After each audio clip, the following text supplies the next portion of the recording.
Well, this is a very important conversation, and it really reconfirms something that you and I have been talking about for a long, long time, and that is that the banks have their arms all around the major parties. They Yep. have huge influence through lobbying, through their donations, and very importantly, I think, because of, let's call it, a philosophical alignment, right?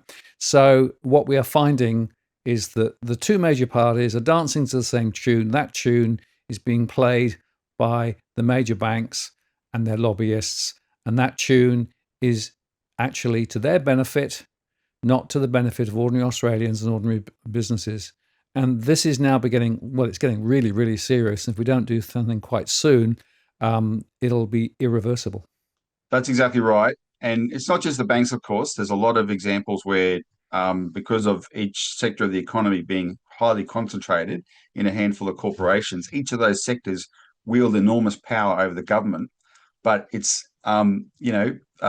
Mussolini called his system of fascism, corporatism, a marriage of government and corporate power. That is what we have in a lot of the world at the moment, especially Australia. Um, but the banks are at the top of that pile. They have the most power, partly because of how important banking is to the economy, which I don't think enough people appreciate.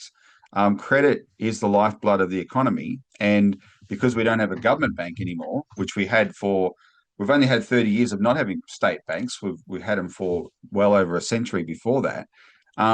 Governments are entirely at the mercy of the decision making of the banks in this most crucial area of the economy.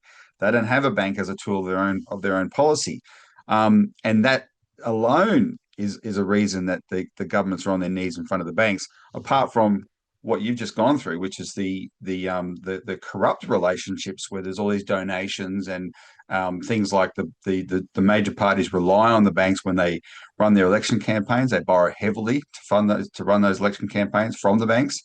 And then they get their $5 a vote now, thanks to inflation, and then they pay the banks back, and then they recycle it again, and it gives the banks in Australia way, way, way too much power.